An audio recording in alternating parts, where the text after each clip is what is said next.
We are going to go ahead and get started. First of all, I want to welcome all of you for coming to MALDEF's first Latino State of the State address here in California. My name is Jeannette Zanipatin. I am the legislative staff attorney here with the Sacramento office for MALDEF. MALDEF reopened its office in May 2010, and we are very excited to have all of you here as our guest, and we are very excited to have you all here to listen to this really critical conversation that we're going to have tonight. One of the primary reasons that we wanted to hold this convening is to ensure that we all understand what are the implications of public policy here in California for Latinos in our community, and to think about how collectively we can develop and advocate for policies that facilitate a better quality of life for Latinos in our state and throughout the United States as well. MALDEF was founded in 1968 and is the nation's leading Latino legal civil rights organization. It is often described as the Latino legal voice for civil rights in America. MALDEF promotes social change through advocacy, communications, community education, and litigation in the areas of education, employment, immigrant rights, and political access. Last year, like I said, we reopened our office, so we're really excited to have a Sacramento presence once again. With this event, we set the stage. Yay, let's all say that. Let's applaud the reopening. With this event, we set the stage for many of the issues and challenges and opportunities that lie ahead for the Latino community at the state level. Today, many of the topics that will be explored by our panel will follow and really get into the substance of some of these issues. MALDEF would, however, like to offer a roadmap of what is to come in 2011 here in our state's capital. The Sacramento Policy Office is focusing on the following areas with regards to Latinos in California. First is immigrant and civil rights, education, both K through 12 and higher ed, voting rights and redistricting, and employment and health. In the immigrant rights arena, we are tracking anti-immigrant legislation both here at the state level and within the Ninth Circuit region of the United States. In California, we will continue to work with our allies to defeat such measures such as AB 26, which is a copycat of Arizona's SB 1070, which was introduced by Assemblymember Donnelly, as well as AB 63, also introduced by Assemblymember Donnelly, which attempts to repeal AB 540. And for those of you, AB 540 is a critical piece of legislation that was passed several years ago that provides access for undocumented students to pay in-state tuition. In education, MALDEF will continue to work on measures to ensure parental involvement at all levels, monitor the state implementation of the Common Core and its impact on Latino students, as well as seek to improve the college graduation rates of all Latinos at the community college level, the California State University system, as well as the UC system. In addition, we will continue to assure that Latinos have access to voting in our state that is meaningful and in no way hindered by measures that attempt to circumvent our voting cloud at the polls. Lastly, we will work on issues of health, including childhood obesity, with our state partners and allies, and continue to work on the state implementation of healthcare reform with our partners in the Latino Health Alliance, which consists of the California Primary Care Association, the California Immigrant Policy Center, COFAM, the Latino Coalition for Healthy California, and the National Council of La Raza. We'd like to invite everyone to our reception immediately following the Latino State of the State. I do have a reminder, housekeeping, please, cell phones on mute or off, and the restrooms are located to the door on my left, your right, down the hallway. And we hope that today's event is just the beginning of key conversations that lie ahead. Now it is my great pleasure to introduce our moderator. Val Zavala is the Vice President of News and Public Affairs at KCET, the West Coast flagship station for PBS. She is also the anchor of KCET's weekly award-winning news magazine, SoCal Connected. She has been at KCET since 1987, playing a vital role in the long-running news magazine Life and Times, as well as other news programs and specials. Her work has won 14 LA area Emmys, 8 Golden Mics, and numerous LA Press Club awards. Zavala started at KCET with 6 years of reporting experience at commercial news stations. She has covered major issues impacting Southern California: politics, education, healthcare, environment, demographics, arts, and culture. Zavala has been honored by numerous community organizations, including the California Chicano News Media Association and Hispanic Americans for Fairness in Media for Integrity. She was named one of the 100 most influential Latinas by Hispanic Business Magazine. She was also a senior fellow for UCLA School for Public Policy. Ladies and gentlemen, please join me in welcoming Val Zavala, our moderator. Thank you.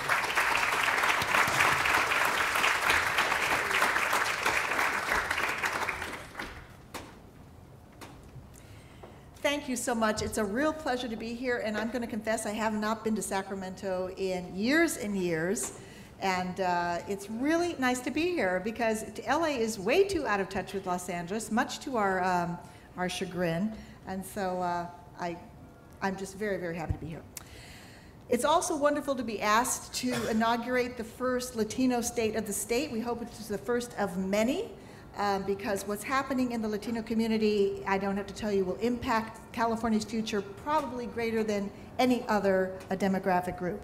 And MALDEF's Latino State of the State will be made available on MALDEF's website later this week. So if you have friends who couldn't be here or whatever, please tell them and they can watch it on the web. So we thank all of you for being part of this discussion. It will take the effort, of course, of everybody in this room if we're going to see real change and positive impact in our Latino communities. MALDEF, like many nonprofit organizations, relies on generous gifts of its corporate supporters and foundations, so we'd like to acknowledge Mr. Dean Leavenworth of Time Warner Cable. Thank you. There he is in the back. Thank you so much. Providing our video services. I'd also like to acknowledge Richard Figueroa of the California Endowment for his support, their financial support of this very important event. It wouldn't be possible without you. Thank you to the California Endowment. Also a new supporter of our program, SoCal Connected. Thank you very much, California Endowment. In addition, MALDEF would like to take a moment to give a special thanks to our presenting sponsor for the evening, the Silva Fernandez Family Fund. Thank you so much. The Silva Fernandez Family Fund was established with the purpose and sense of responsibility to provide financial support to organizations and groups positively impacting the lives of Latinos and farm worker families in communities like Salinas and Colusa. These two communities, in fact, are where both Francisco Silva and Zoila Fernandez hail from. Supporting community efforts like a basketball academy, scholarship programs, leadership development, diabetes research, and others, the Silva Fernandez Family Fund meets the family's most sincere objective to give back to their hometown communities and improve the quality of life for children and families not too different from them. So please join me in welcoming Mr. Francisco Silva of the Silva Fernandez Family Fund.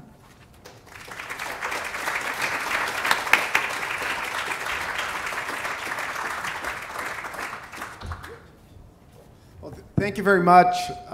Both Zoila and myself are very excited and pleased to sponsor this event. We think it's a key event. When we decided to start our very humble family fund, we did it because we felt an obligation and responsibility to give back to farm worker communities like ours and to the Latino community at large. Both Zoila and I are advocates at heart. We've always had a common vision and passion to work on issues that make systemic changes in the community and to support organizations that have that goal. And we think MALDEF, under Tom's leadership, is doing just that. And we're excited to be part of that and thank MALDEF and Tom for the opportunity to sponsor this event. Thank you.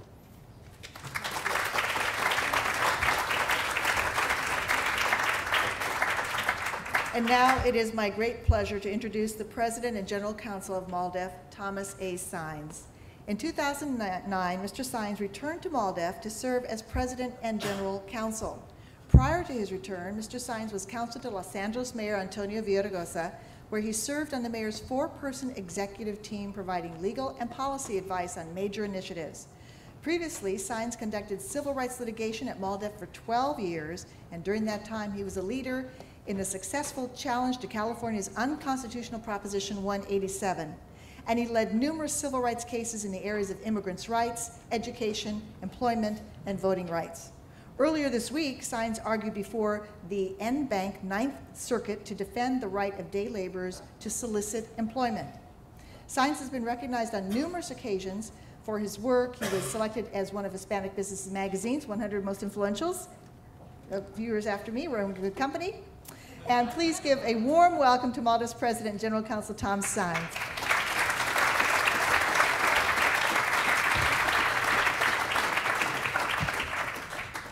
Thank you, Val, and thank you all for being here this afternoon at our inaugural Latino State of the State.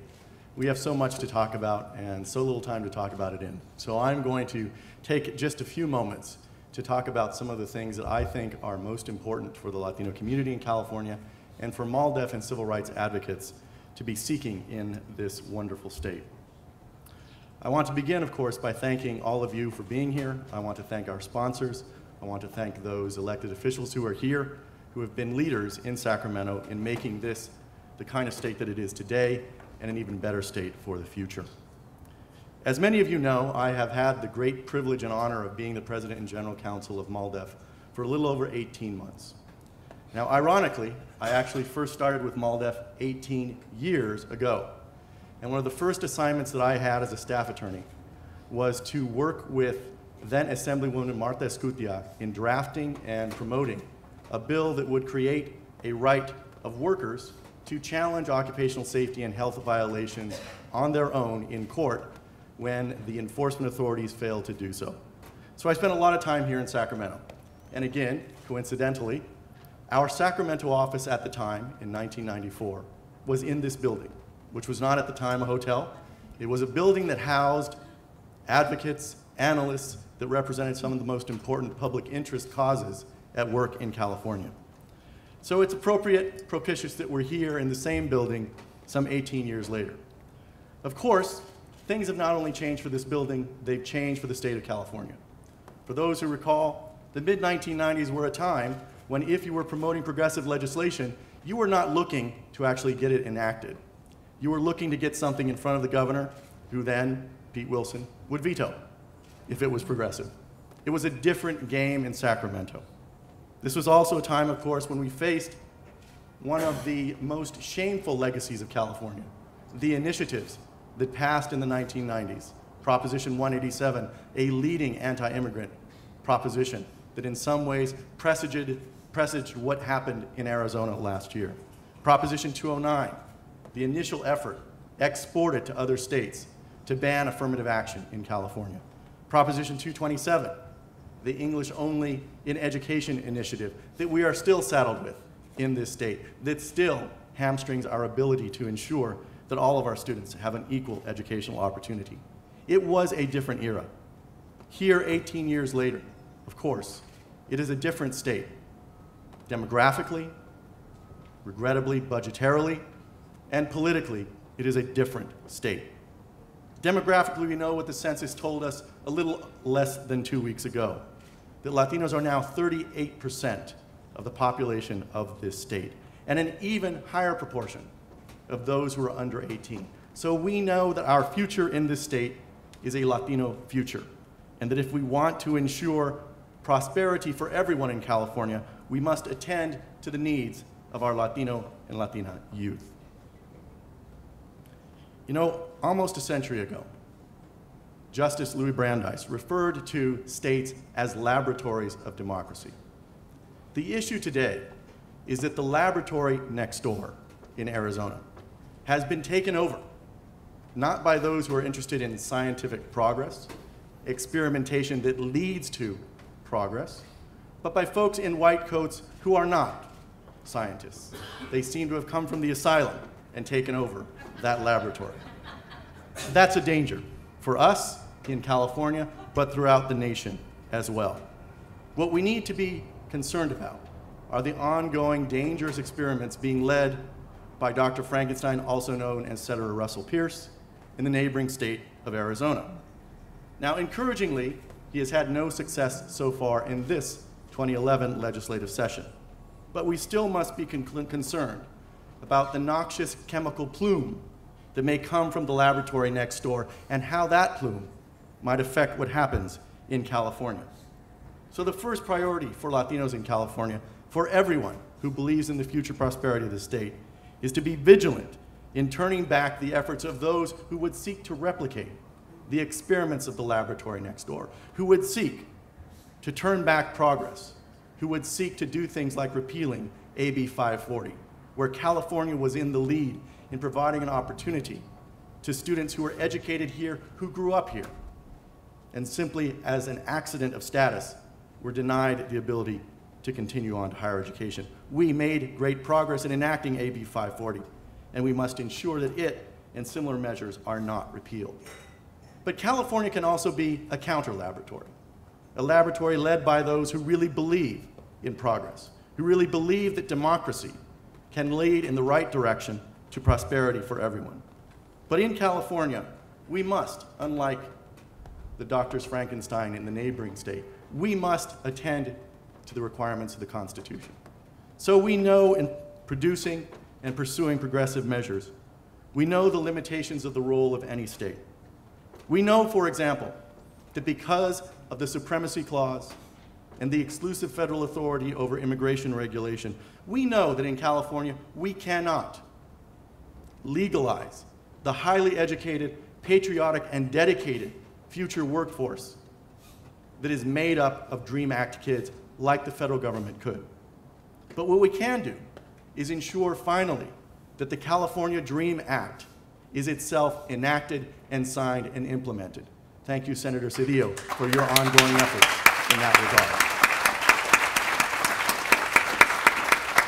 regard. We can also ensure that educational opportunity for all becomes a reality in this state. For all, regardless of language, regardless of status, regardless of race, regardless of gender. We can ensure through progressive legislation that this state is prepared to take advantage of a federal DREAM Act when it is inevitably enacted and signed by President Obama. We know in California that we cannot, unlike the federal government, we cannot constitutionally provide full rights and protections of legal status to the agricultural workforce so important to this state's economy, like ag jobs in Washington, D.C. could. But what we can do in California is ensure full labor rights for all agricultural workers to organize, to be safe and healthy, and to protect their children. In preparation for this most agricultural of states to take maximum advantage of ag jobs when it is inevitably signed and implemented by President Obama. We know that in California we cannot provide partners the right to live without the threat of deportation like the Uniting American Families Act can in Washington. But what we can do in California is finally recognize fully marriage equality for everyone in this state. Again, in preparation for when the Uniting American Families Act is inevitably signed and implemented in Washington. We know in California that we cannot constitutionally impose the kind of rigorous civil rights accountability on the federal ICE force that would be an inevitable part of any progressive, comprehensive immigration reform measure. We cannot ensure that the federal government polices its own police force with well-resourced and independent oversight of civil rights enforcement. But what we can do in California is guard against our own state's complicity in programs like Secure Communities, which can result and has resulted and will result in the removal of innocent, peaceful immigrants who are unconstitutionally arrested or arrested for the most minor of crimes and are caught up through ICE detainer in the process of deportation. We cannot in California end secure communities, but we can take steps to ensure that in this state it does not have the negative impacts that it will have nationwide in preparation for the inevitable removal of secure communities from our federal immigration policy. We know that constitutionally, we know that in California we cannot constitutionally eliminate the discrimination that is inherent in our current immigration system through national origin quotas that ensure that a potential immigrant from Mexico waits 18 years in comparison to an immigrant from another country who waits only 4. We cannot constitutionally change that embarrassing fact about our national immigration system. But what we can do in California is ensure that there are enhanced protections across the board against discrimination by government and by private parties on the basis of language, accent, immigration status, as well as race, national origin, and gender. These are a few of the MALDEF priorities in 2010 and beyond, directed toward securing a prosperous future for all of California, and toward ensuring that California is a shining example of a dream state in comparison to the nightmare next door. These are just a few of our priorities, and with that, Val, let's start the deeper discussion. Thank you all. Thank you. Thank you so much, Tom. And as I introduce the following panelists, yes, please do come up. We're also very pleased to have with us this afternoon Mr. Richard Figueroa, Director of Health and Human Services at the California Endowment. The California Endowment's mission is to expand access to affordable, quality health care to underserved individuals and communities, and to promote fundamental improvements in the health status of all Californians. Next, we have Michele Siqueiros. Welcome, Michele. Michele Siqueiros is Executive Director of the Campaign for College Opportunity. The Campaign for College Opportunity is focused on a single mission to ensure that the next generation of California students has the chance to attend college and succeed in order to keep our workforce and economy strong. And last, but certainly not least, we have Maria Elena Durazo, Executive Director and Treasurer of the Los Angeles County Federation of Labor. Through over 300 local unions, the LA County Federation of Labor represents over 800,000 workers in every key labor industry in Southern California. Thank you, all of you, for joining us here today. Let's begin with the California Dream Act. AB 540 is a law passed in 2001 that allows students, regardless of immigration status, who qualify to obtain in-state tuition. MALDEF was a sponsor of this bill and helped to ensure the successful defense of the bill in the courts when it was challenged. The California Dream Act would build upon that progress made possible by AB 540 and would provide access to state-funded financial aid. The California Dream Act has been passed before but was vetoed in 2009 by former Governor Schwarzenegger. And now the question is, can we get it passed? So my question to Tom or Michele, and in particular we'll begin with Tom. What are your expectations for the bill this time? Will the bill pass? And if it passes and Governor Jerry Brown signs it into law, what effect will the California Dream Act have on Latinos in California?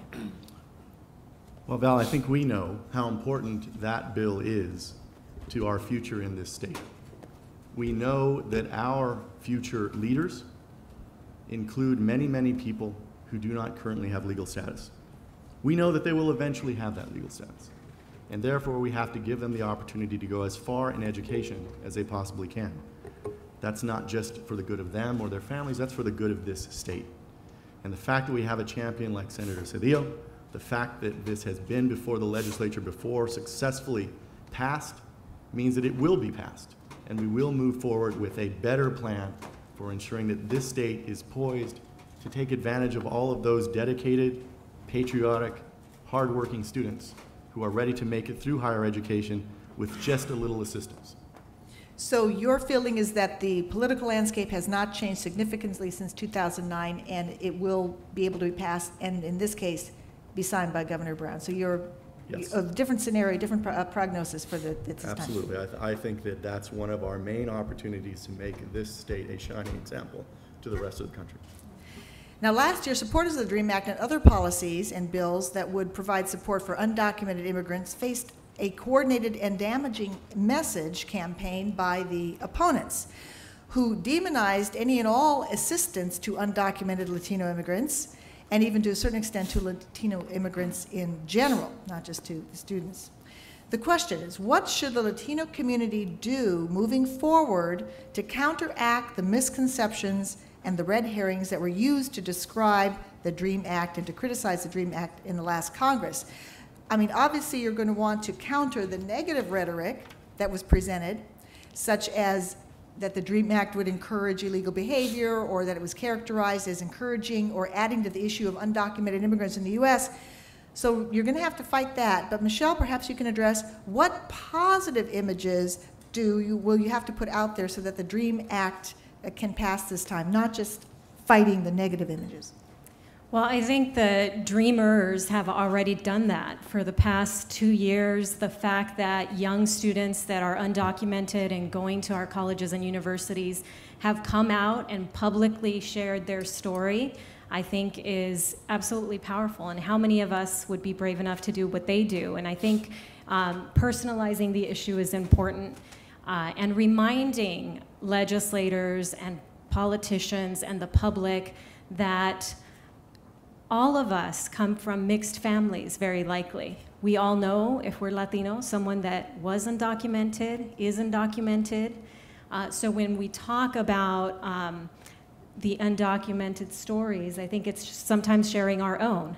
I like to remind folks that it was President Reagan, a conservative Republican, who passed the Immigration and Reform Act in 1986 that allowed my husband at the age of 17 to become a legal citizen. He grew up here. His father was a bracero, harvested the land, and didn't know Mexico. In fact, had never visited Mexico. There are cases of students that sometimes, it's their senior year, and they finally find out when they're applying to college that they're undocumented because their families didn't want to share that story or give them that concern. And I think we need to remind folks that these are real people that can contribute at a time when we need them to contribute. My husband is a high school teacher in Los Angeles, gives back every single day, even though he received a pink slip, and still cares for his community. And I think those are the stories we all have to remind people and tell. A key theme, thank you very much. A key recurring theme among DREAM Act students and supporters is that at its core, the DREAM Act is about opportunity and fairness, and yet the state's budgetary crisis will raise the question, can the state afford to move forward with the DREAM Act, and will the DREAM Act, in a sense, be sabotaged by the fiscal crisis? I'd like both Tom and Michele to respond to that. We can do this. We can move down. I think the California budget has to be attacked directly, and that's not by short shrifting important programs, including programs that have not yet been enacted. The simple fact is we need to provide educational opportunity to every student in California who's prepared to go on. And that means ensuring that we're investing heavily in those institutions, but that we're heavily investing in financial aid for all of the students. And that includes students who ought to be eligible but for the inability to previously get the California DREAM Act put into place. I think this is important to our economic future. Our economic future is important to our future budget. I think this is something that you have to make sure is protected to the maximum extent possible in the budget. Our budgetary problems have to be attacked directly and head-on, and that means ensuring that we have a revenue structure that is nimble enough to respond to changes in the business cycle, and that ensures that government has all of the resources that it needs to do its most important work. And number one on that list of important work is educating its future workforce. Okay. Michele, what are your thoughts about the impact that the budget crisis may have on the prospects for the DREAM Act? Well, I think we need to start asking our legislators and the governor if we can afford not to invest. And I think that's really the question around education funding is California going to get to a point where we actually talk about, our failure to invest and what it means for the future in terms of these deep cuts to education. So I think we need to make sure that we prioritize and recognize that there are investments that are made every single time a student graduates from college. The state of California spends $1 and gets $3 in return. Those are billions of dollars that would help us avert future budget crises if we actually invested in our young people. We're going to move on. We're going to move very quickly because we have a lot of large issues to cover here. So we're going to move on to labor. New census figures are very interesting. It shows that Latinos were 38% of the total population, but they tended to be younger, or put it reversely, they were not 38% if you look at 16 and over. So they were 38% of the total population. But if you take 16-year-olds and older, Latinos are a smaller proportion, 32%. And conversely, non-Latino whites are 40% of the population, but if you look at 16 plus and older, they're 46. So you can see that they compose a larger percentage. Whites compose a larger percentage of the older population. Latinos a larger percentage of the younger population. I go crazy with these figures. As far as the workforce goes, Latinos make up about 33% of civilian employed and civilian workforce, 33%, compared with non-Latino whites that make up 46%. So again, as far as the workforce goes, it's disproportionately non-Latino white. Among unemployed, about 9% of Latinos in the workforce are unemployed compared to about 6% of non-Latino whites. So again, heavier unemployment among Latinos. So that's looking at the latest census figures. We've also seen, despite, as we all know, when it comes to labor and workforce and especially in the public sector, we've seen states like Wisconsin go on the offensive against current unions. And of course, I'm going to be asking Maria Elena about this. When you look at stripping away the rights of workers, as we've seen in Wisconsin, and the substantial budget gap facing the state of California, how can we ensure that what happened in Wisconsin stays in Wisconsin and doesn't migrate to California and California unions? Maria Elena, what are you seeing there on that? Well, let me frontier? just say that a few weeks ago, 160 rank and file union workers and some of their officers traveled to Wisconsin because, one, we wanted them to know that they have the support here in California. And those workers represented 40 different local unions. In other words, they were teachers, they were hotel workers, they were home care workers, all across the board, 40 different unions. So one, we want to make it clear to those brothers and sisters in Wisconsin that we're going to back them up and we're going to support them in every way that we can, as far away from even as from California. On the other hand, and I'm not there on the ground to know what happened, but I do know that what led to this was the disaster in November of so many of the wrong people getting elected in Wisconsin and in other states. And what we can do, and what we're going to continue to do in California, is what we've been trying to do for the last 10, 15 years, and that is to treat every single election as if it was the last election and that everything depended on it. We are going to treat every election as if it was the war. And that is how not only are we going to hold our ground as far as elected officials, but we're also going to gain. Because the moment that you begin to slip or take for granted, or you're overly confident that look what we have in California, then that's bad and that's trouble for us. So I can guarantee you that we're going to continue to treat every election that way. We do have some challenges, without a doubt. And some of the challenges, some of our strengths are our weaknesses. For example, our strength as a labor movement is that unions fight very, very hard for those workers that are members of their unions. And that's a great thing because we fight for the standard of living of those workers, regardless and in every single industry. But it also has become our weakness because at the same time, people outside who aren't members say, you're fighting for those, but you're not fighting for everybody else. That's the impression, that's the projection that's given. And so we have to become far broader. We have to become far more in touch with everyone. We have to make sure more and more, as we have in Los Angeles, that immigrants see labor as their movement. We have to make sure that raising the minimum wage means putting more money and more paychecks for more people across the board, not only in the pockets of those who are union members.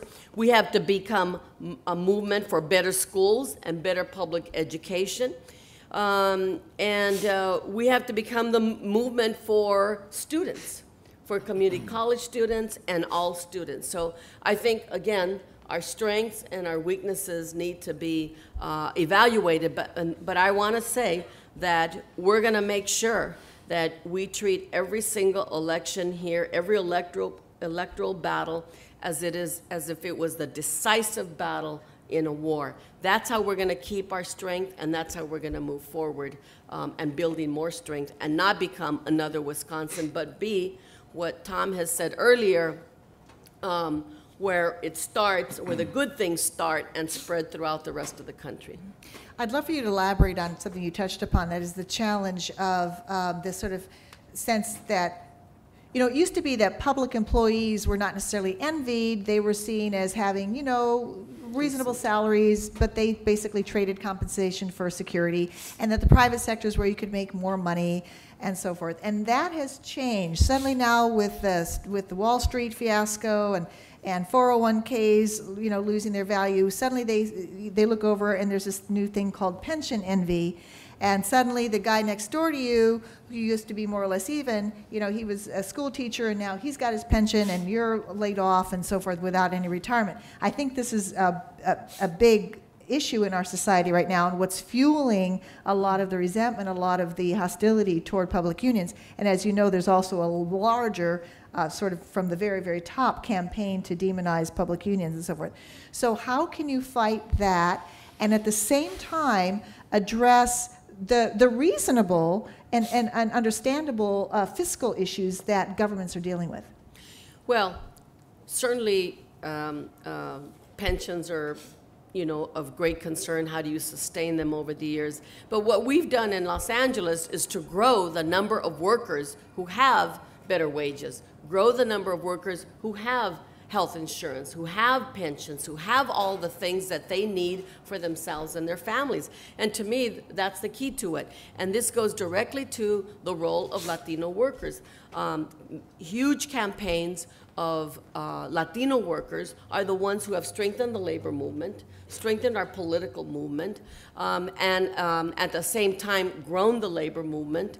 And that's what I think is important. There's only 7% of the private sector in this country is unionized. That means 93% of the workers look around and they say, 7% of us have all these things, and that is a source of frustration for them. We've got to turn it around. We've got to turn it around so more workers have the pension, more workers have the benefits, more workers have paychecks, better paychecks and better jobs. And at the forefront of that is the Latino worker. In Los Angeles, you have historic successes of Latino workers growing the labor movement, from janitors to hotel workers. Right now, port truck drivers, 10 to 12,000 of them, even groups like the car washeros. And you know, so many other groups outside of labor fighting for higher labor standards. That's what strengthens the labor movement, and that's what strengthens the rest of us, because if we don't raise that standard, we're not going to have the revenue that we need for the public sector and our services. Thank you so much. By the way, I love your taste in scarves.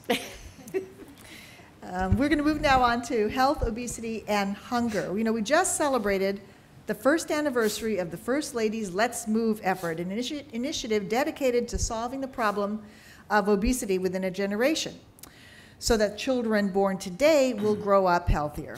The National School Lunch Act and the Supplemental Nutrition Assistance Program, among others, were recently reauthorized in 2010.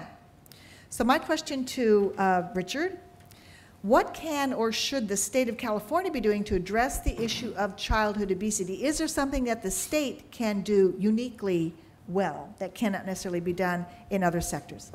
Well, I guess I almost feel like we sing Las Mañanitas to the one-year anniversary.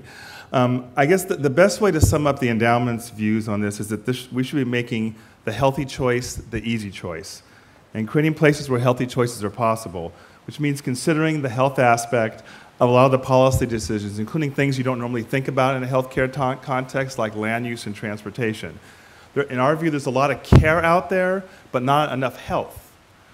So particularly when you understand about 70% of the factors influencing healthcare are behaviors and the environment. So some things that we think the state can do that are helpful to accomplish the goals that you've outlined. Full compliance with existing statutes and regulations regarding food and physical activity in schools. Improving our PE curriculum to ensure that the time that youth spend in PE classes, about at least half of that time, is spent in moderate to vigorous physical activity versus sitting around waiting for a ball or learning, other things about first aid are important, but also kind of getting active and moving around can help a lot. Finish the work on elimination of sugar-sweetened beverages in schools. I saw Senator Padilla here earlier, and he's been a real advocate for that over the years. Improving access to healthy food in so-called food deserts, not food desserts, but food deserts. Took me a little while. Ensure equitable access to parks, green and open space, which also means improving the safety of those parks and open spaces. Increasing participation in CalFresh. CalFresh is the new name for what we used to call food stamps. And use the program to incentivize purchase of healthy food. And again, at the state level, we have unfortunately, a lot of barriers to keep people out, including quarterly reporting of income, fingerprinting, things like that. It's a primarily federal program, and we should really be lowering the barriers to get more people in. Developing land use and transportation policies with a health impact assessment, and ensuring that food procurement policies discourage the sale of unhealthy products. Those are some things that the state can do. And there's a couple things that I know that we're working on too, which I'm happy to elaborate on when it's appropriate. Let me follow up on something you said. You said enforce the current PE standards for activity and so forth. Are you saying that what's on the books is fine right now, but it's just not being implemented? Well, in a number of cases around the state, it is pretty easy to get out of PE classes, and in some areas, sometimes school districts will ask for exemptions for to replace other coursework or substitute certain coursework. There are criteria and frameworks and guidelines out there which really try to stress vigorous physical activity, but schools don't really have to exactly use them, and there's really no one monitoring them. Even when parents complain and things like that, school districts say, well, we don't have the money, we ran out of equipment, things like that. So if this was more vigorously and rigorously enforced, I think we'd see a lot more moving out there and a lot less sitting. Are charter schools required to follow those guidelines? Well, that's a whole other series of questions for all of you in the education community about what charter schools do and don't. They are certainly, like many schools, encouraged to follow as many of the rules as they can. But again, in many school districts, for a variety of reasons, they just don't do them. And I'm interested in this because in Los Angeles, you may not realize it, but the Los Angeles City Council, I think about a year ago, passed a fast food ban within some of these areas where there's just too many fast food places and not enough fresh food options. So they passed a fast food ban, meaning that no new fast food restaurants could move into the area. And there was a big big controversy over that, saying how much good was this really going to do? So that was about a year or more ago. Is there any data as to whether that made any kind of impact at all on diabetes, high blood pressure or obesity or diabetes? These things took a while. It took us a while to get in the situation that we're in. It's going to take us quite a while, and there's no one intervention. If there's a magic bullet out there, we would have found it already. So it's taken us a while to kind of get in this situation. It's going to take a whole variety of, again, if 70% of the factors are environment and individual behavior, it's going to take a whole bunch of different things to kind of turn the corner here. And so that's what we're trying to get people to think about, to kind of change the conversation a little bit and look more broadly at the social determinants of health, and trying to impact a number of different areas so that overall they kind of help changing the conversation, change the culture of the way that we look at the issue, and then you'll kind of start seeing a decline or, in the rates, at least the rates of increase that we're seeing. Right, that's another conversation what the California Endowment is doing in terms of its place-based philanthropy. And you may or may not know it, but there's a very quick description of what you're doing, and that is, or the theory upon which what you're doing is based, and that is, tell me your zip code, I'll tell you how long you're going to live. And so they're looking at the quality of life in which children grow up that determines the quality of their individual lives. It's a fascinating place. When it comes to healthcare, place matters. And unfortunately, it matters too much. And that's the dynamic that we're trying to seek to change. We could do a whole workshop on that. But Tom, you wanted to respond to the fast food ban or the food deserts? Yeah, first I wanted to note, I think the rain started coming down heavily as Richard started speaking, because it's coming down to nourish all of the healthy foods that are being grown in the region. I think that we in the Latino community need to recognize and will recognize how critically important this issue of preventing childhood obesity is to our community. It's an epidemic in our community, and it has real impacts throughout life for Latino parents, children, grandparents, and it has impacts beyond that on the economy, on our ability to sustain the livelihood that folks have become used to in this state and throughout the country. And it's a critically important area where I think, as Richard has very, very well described, there needs to be a partnership between government efforts, including regulations around PE, including regulations around availability of healthy foods, around availability of unhealthy foods. This is an area where the government needs to engage, a relatively new area where the government needs to engage. It needs to do that in concert with efforts that are non-governmental. But government is an essential element of succeeding in addressing this issue that is such critical concern to the Latino community. And what is so disconcerting is that as our community has this particular need for government interest and intervention, there is this ascendant view against government of all kinds, against government being involved, against government regulation, against government investment of all kinds. And that's an ascendant political philosophy that we have to confront directly as a community and recognize the threat that it presents to issues like obesity that are so important to us. Thank you. I was just going to add just one example, if I could, of something that moves beyond just government involvement, as Mr. Saenz just said. Because there are so many food deserts in California, the endowment is establishing something called the Fresh Works Fund, which will be opening later on this spring. And it's going to be a public-private partnership loan fund created to increase access to healthy food in underserved communities, spur economic development that supports healthy communities, and inspire innovation in healthy food retailing. It's basically going to be setting up a fund that will finance grocery stores and other forms of healthy food retail and distribution by a combination of loan and grant financing. So much as we know times are very difficult at the state level, but there are some things that we can do working with the private sector to make a positive impact. So you'll start hearing more about that in just a couple months. Good. This rain is something, isn't it? Aren't you glad we're on the 12th floor? Well, going a step beyond access, we're going to look at health and in particular insurance. Statistics show that nationally 34% of Latino adults, that is under the age of 65, are uninsured. That's 36%, compared to only 14% of non-Latino whites. So obviously a huge gap when it comes to insurance, health insurance. So my question to Richard and/or Tom, or anyone who would like to answer this, given the prevalence of Latinos in California and the high rates of non-insurance in the community, what should the state of California do to accomplish in terms of implementation of healthcare and the Affordable Health Care Act?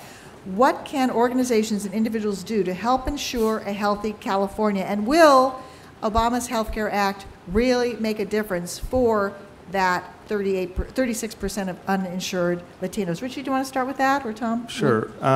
The ACA offers a variety of promise for our community, both in terms of access, coverage, and prevention. I think Latinos should be speaking with one voice, or as close as we can get to that, in terms of advocating for implementation of the ACA. And just having the card isn't enough. Just having the card doesn't really get you access. It's just the insurance card.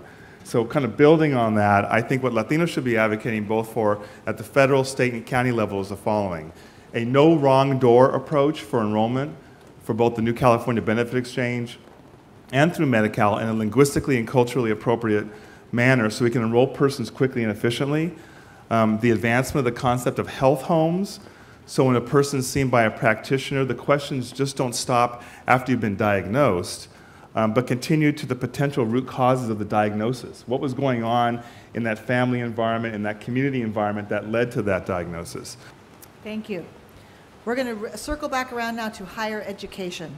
The Public Policy Institute of California projects that by 2025, California will be 1 million baccalaureate degrees short of meeting our economic and productivity demands. That's the jobs that require more than a high school education but less than a 4-year degree. Those middle skill jobs filled by graduates of community colleges will represent 43% of all the job openings, and that's between 2006 and 2016, which is virtually right now. So right now, 43% of all the job openings will require at least a couple years of college, community college. And according to a recent report, an increase in certificate and associate degrees completions will need to happen, 1 million more of them will need to happen by 2020. In other words, we are going to be very short of educated workers in the near future. And the question is, how do we meet this demand in the workforce? How do we, and of course we know that education equals quality of life, and yet in the middle of this financial crisis, how do we get our politicians and our leaders to realize that education is the only thing that will get us out in the long run of this fiscal trough we're in? Michele, we'll go to you, and then anyone else who would like to respond. I think what we all need to be very well aware of, and I hope enraged by, is that we're on track to have a generation that is going to be less educated than us. And that can't be good. It's certainly not good for our country. It's certainly not good for California. But that's the case. We do need 1 million more college graduates between now and 2025. I think any of us, how many of you would trade your graduate degree or bachelor's degree or associate degree and be able to go out there and find a good job? How many of you would do that swap? Not a single hand went up, because I think we all recognize that probably all of us are a symbol of kind of that American dream, the fact that maybe most of us in this room were the first in our families to go to college. And coming from personal experience as the daughter of an immigrant who only had a 6th grade education, I can certainly know that my education gave me the opportunity to not only pursue my dreams, but have a successful career. And I think that's a scary thought, that we're leaving a generation behind. In the 60s, our governor then, Pat Brown, was very explicit about investing in the baby boomers as they were coming of age, created the master plan for higher education, and ensured access for students to the University of California, the CSU, our community colleges, and also provided financial aid. And at that time, there were no fees, so students essentially got a high-quality education and didn't have to pay very much for it, if anything at all. And I think it was sort of a proactive acknowledgement that we were investing in this future that was going to include a huge population of young people that we wanted to be educated. So I think the question for the governor now, and the question for our policymakers, is, are they willing to be brave and courageous and make a similar investment? For Latinos, I think this is especially powerful because, I just want to give you a few numbers. There's 500,000 Latinos in our California community college system. Over 500,000 Latinos. There's over 100,000 Latinos in our Cal State University system. 33,000 in our University of California. And in private independent colleges, there's about 40,000. So with those numbers, the Campaign for College Opportunity has really been focused, spending a lot of attention on not only access, but equal attention on making sure that our students, once they get in, they get out the door. So I think in terms of solutions, the first one is we should support Governor Brown's proposal to get these tax extensions on the ballot, let voters decide if we are going to invest in the future or not.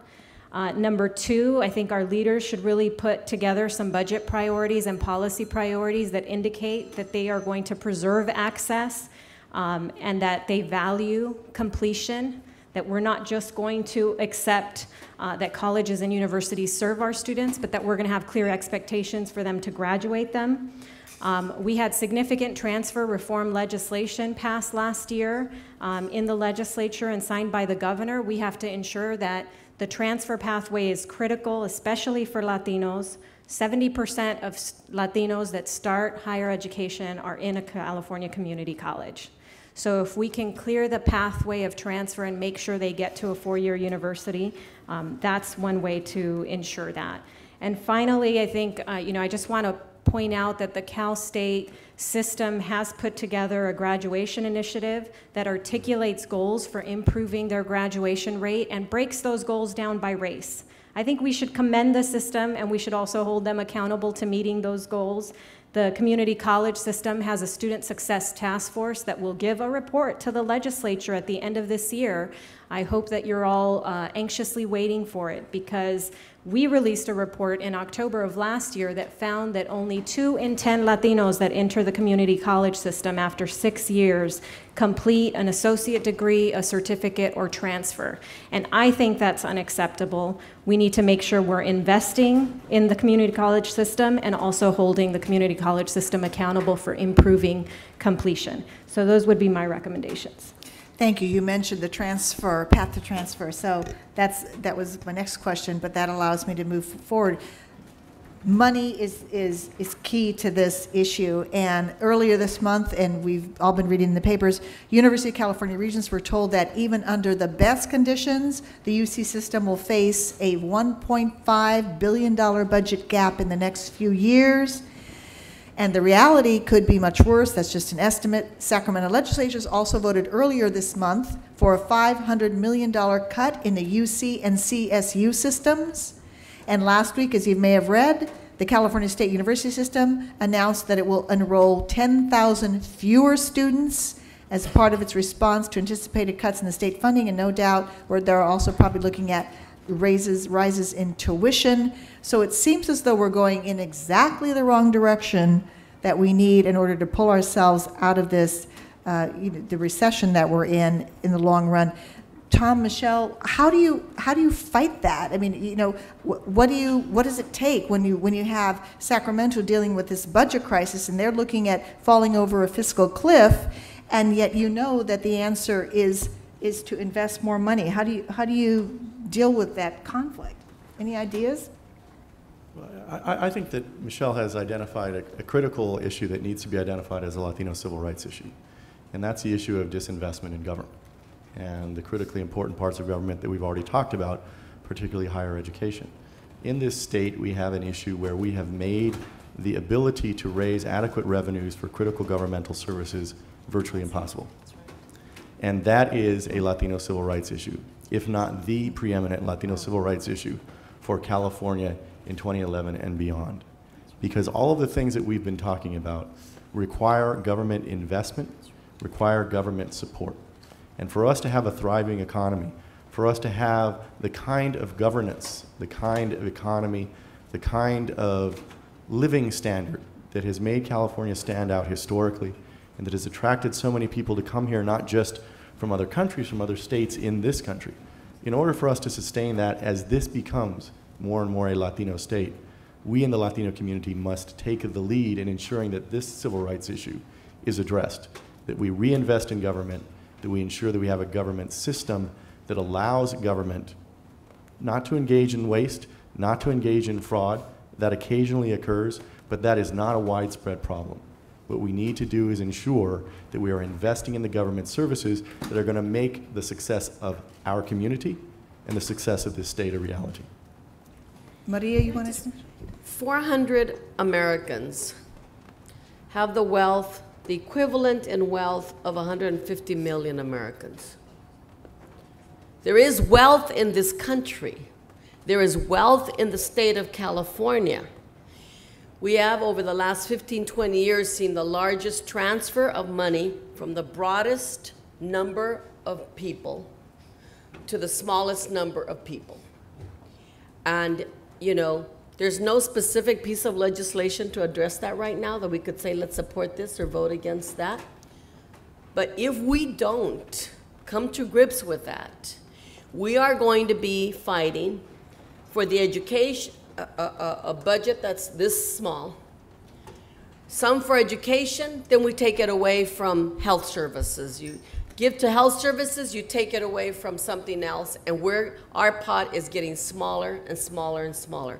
Our pot for the government services is smaller in California, even though our population is greater than the state of New York. And we have to address, in terms of policies, how we get, as just to piggyback and add to what Tom says, is we have got to grow this, because it cannot be just about competing services and budget after budget that is short and getting smaller and smaller. That is why I think policies that have to do with the workforce and the spreading of the wealth, so that more and more workers get back to a standard of living where they not only can pay paychecks at home, but their paycheck will help to pay for the fireman, will pay for the teacher, will pay for the nurse, will pay for all the services that we all need. We need wages and a standard of living that do both. Pay the checks at home, pay the bills at home, and pay into the larger pot. Those are the kinds of jobs that we need in this state, and otherwise we will never be able to go back, build the infrastructure, build the education. We're not going to have the resources to do that, and we're always going to be fighting over the crumbs. We did that a long time ago. I also, just one more thing, the student movement is very important. Anything and everything that we can do for students to fight back and to build a strong movement, that is what has made dramatic changes in the history of this country, has been a strong student movement fighting back. So I know that our organizations are doing what we can, but let's know that what will give more courage to those who don't have courage, strengthen those who do have courage to make the right decisions, is the student movement pushing back. Thank you. Tom, did you want to say? You know, the Obama blueprint, this is our, one of the final points on education. The Obama blueprint retains the use of Common Core state standards. And perhaps you can explain that a bit, Tom. Does this Common Core standard movement hold promise for Latino students, and how does the Latino community fare when not all states are in the race? Common Core, can you address that? Common Core is a critical first step toward making sure that as a nation, we are enforcing national standards of accountability in our education system. This cannot be accomplished successfully state by state. It cannot be accomplished successfully locality by locality. And this is increasingly a critical issue for the Latino community, because we are now the nation's largest minority community. We are now a community that is represented in significant numbers and proportions in every region and virtually every state in the country. So it's critically important that an education in California is equivalent to an education in Nevada, that an education in Texas is equivalent to an education in New York. We need to ensure that we are educating all children nationally to the same level. We're in a global economy where we must work together as a nation. And for too long, we have treated education as an issue that belongs to local discretion. It's important to have local involvement. It's particularly important to have local parental involvement. And that has too often been neglected, as there is a mismatch between who votes and elects school board members and who are the parents, often immigrant parents, of children in school. So local involvement in governance, local involvement in decision making is critical, but it's got to be comprehensive and include everyone, including non-voting parents. But it's also critically important that we have national standards, that we have common standards, and that's what Common Core standards are about, and it's critically important that California move forward in implementing those standards. We have only a few minutes left, and so we were going to try to get into immigration, of course, which is a very, very critical issue, but we don't have time for everything. So I would like to use the remaining time I have just to get some final thoughts from each one of the panelists. If there's any important point you wanted to make or issue you wanted to bring up, now's the chance, or if you'd like to just kind of wrap it up with a final thought, we'd love to use our time for that. May I begin with Richard? Just that I very much appreciate the opportunity to be here today, and that health really does begin in the home, and health really does begin in the community, not the doctor's office. I'm sorry, we'll do this again. Yeah. Sorry. I think the one thought that I want to add is that we do need to really support the tax extensions and get the investments moving forward. So that's critically important. But I also feel like there are opportunities within whichever budget crisis we find ourselves in, and that's probably going to continue for a few more years, to push some solutions to serve more students and serve them better. I want to share one example. Chris McCarthy, who was the late president of Napa Valley College, a community college where at the time over 70%, over half of the students that were in the English course were failing. His English faculty came to him and said, we're concerned about the failure rate. We know that if we can provide some additional support services, tutors, we can improve. And sure enough, they did just that. The faculty worked with the administration, they got tutors, they provided the support services, and they got the pass rate of those students to 90%. So when the math faculty came to him and said, we want to do the same thing because we have the same failure rate, and we know that if we can do what you all just did in the English department, we can improve the pass rate for students. What do you think he had to tell them? He had to say no, because the state rules and regulations locked his funding. He could only spend them in a certain way. And tutors, unfortunately, didn't count as part of instructional funding. And I think those are examples where local community college leaders can't make decisions with their faculty in the best interest of students because of some of the policies and regulations that the state has imposed. So along with investing, I think we need to really take a look and figure out how do we give flexibility to our college leaders so that their practices are really student-centered and based on rewarding the fact. Instead of the state of California saying, what are you doing and how can we do it everywhere else so that we have a 90% pass rate in other communities, he was facing the threat of being fined. So I think it's an example of what's possible, even in the constrained budget environment, that we can really do, and I hope that our state leaders will be courageous to take some of those issues on. Maria, I'll go with you, and then Tom will give us our final thought. On Saturday at 10 a.m. in downtown Los Angeles, in front of the Los Angeles Convention Center, over 10,000 people are going to march through downtown to Pershing Square. And we're going to march for our communities, and we're going to march for good jobs, where all of these issues are put on the table, and we're all going to see ourselves and march together and connected together for good jobs, for the kind of priorities that we need in our budgets, and to raise the revenue that's needed for all of our health and human services. I invite you all. Nobody is above and beyond, putting on your tennis shoes and marching in the streets. It's not a thing of the 60s. It's a thing of today, and we all have to do that, just like they've done every single day in Wisconsin. And the head of the Firefighters Union of Wisconsin is going to be leading our march. Tom. Well, I suppose I get the last word because I probably have talked too much this afternoon, but I think it's critically important to finish by reiterating that the world is watching this state, this largest state in the United States, this increasingly Latino state. There will come a point where we will no longer be talking about the Latino state of the state, but the state of a Latino state. And it's critically important that we show that a Latino state, a majority Latino state, can succeed and will succeed.